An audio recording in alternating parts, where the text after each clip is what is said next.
Hi friends, this video shows how to turn off touch sound.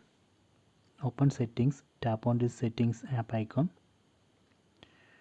then select sound and vibration. Tap here, then go down. So here you can see touch sound. Right now it's disabled. If you want to enable, you can tap here and enable.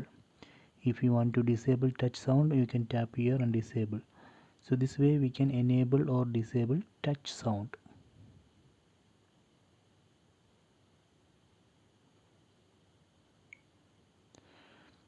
So similarly, if you want to enable or disable screen lock sound, you can use this option.